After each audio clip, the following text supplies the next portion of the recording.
முடி அழகா, நல்ல மூக்கழகா, நடை அழகா, சிறந்த நடிப்பழகா, எங்களின் பேரழகா யோகி பாபு அவர்களை பேச அழைக்கிறோம். தமிழ் சினிமாவில் ஹீரோக்கள் மாறலாம், ஹீரோக்கள் அடுத்த லெவலுக்கு போகலாம். ஆனாலும் எங்கள்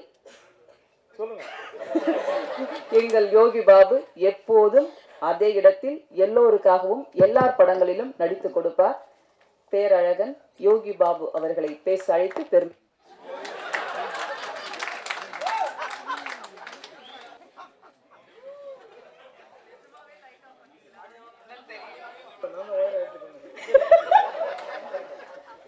சார் நீங்க கவலைப்படாதீங்க. ஏன்னா ஏற்கனவே இது மாதிரி சில சம்பவங்கள்லாம் நடந்திருக்கு.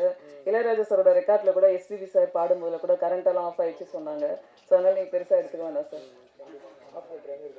தேங்க்யூ.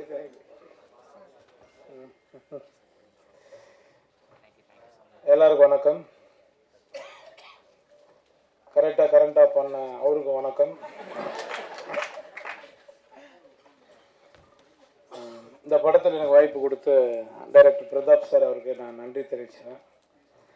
அப்புறம் யுவராஜ் சார் உங்களுக்கு ரொம்ப நன்றி.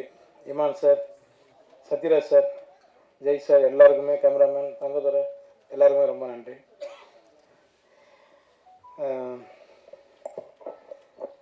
பிரதாப் நான் கொஞ்சம் உரிமையோடு பேசுவேன். ஏன்னா ஃப்ரெண்டு தான் இருக்கும் மேடம். ஒரு 17 வருஷத்துக்கு மேலே இருக்குமா, 18 வருஷத்துக்கு முன்னாடி 2 பேரும் ஒரு படத்தில் அட்மாஸ்பியர் பண்ணணுங்க. நாங்கள் 2 பேரும் அதனால சொல்கிறது இல்லை, ஓப்பனாக சொல்லிட்டு போயிடலங்க. 2 பேரும் காட்டுவாசி காஸ்டியூம் போட்டு 2 பேர் நடித்தோம். 2 பேர் ஒரே ரூம் தான். அப்படின்னா பாருங்கள் எப்படி இருக்கணும். அப்பயே பேசுவோம் நாங்கள் 2 பேரும், மச்சான் எப்படியாவது எல்லாம் பண்ணி மேலே வந்துடண்டா அப்படின்னு. ஃபர்ஸ்ட் ஃப்ளோர் போட்டிருக்காங்க, மேலே ஒன்றா போயிடலாண்டா, ரூம் போட்டிருக்காங்க, போயிடலாம் அப்படின்னு.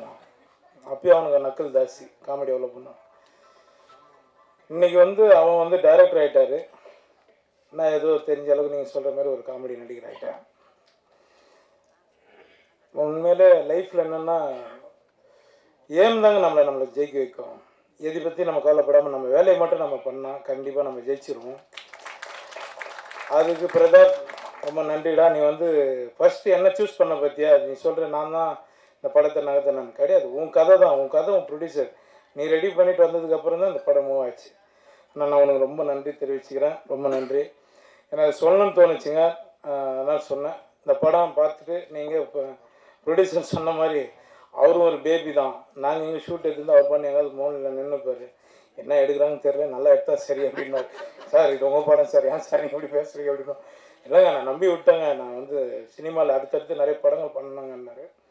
சார் நீங்கள் அடுத்தடுத்து படம் பண்ணுவீங்க சார், ரொம்ப நன்றி சார். இமான் சார், சார் உங்களை எனக்கு ரொம்ப பிடிக்கும் சார், ரொம்ப நன்றி சார். உங்களுக்கும் சத்யராஜ் சார் சொல்லவே வேணாம், எல்லாருமே பிடிக்கும். நிறைய கவுண்டமணி சார் பற்றி தான் நாங்கள் ஸ்பாட்டில் உட்காந்து சார் நானும் நிறைய பேசிகிட்டு இருப்போம். அவர்கிட்டையும் சொன்னேன் நான் ஒரு முறை, கவுண்டமணி சார்கிட்டையும், சார் இதுமாரி சாரோ நடிக்கணும், நான் சின்னகிறாரப்பா அப்படின்னாரு. ஆமாம் சார், நான் கூட பிரேக் எடுத்துரும்போது அப்பான்னு கிளம்பி போயிட்டேங்கிறாரு எக்ஸ்பிரஸ் மாதிரி அப்படி.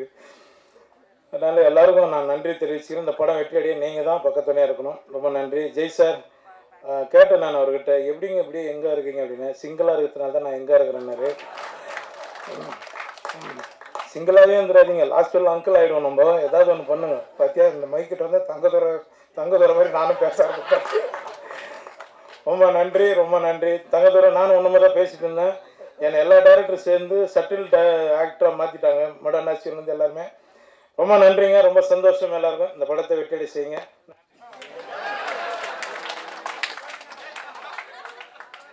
அடுத்ததாக நாம் பேச அழைக்கிறோம்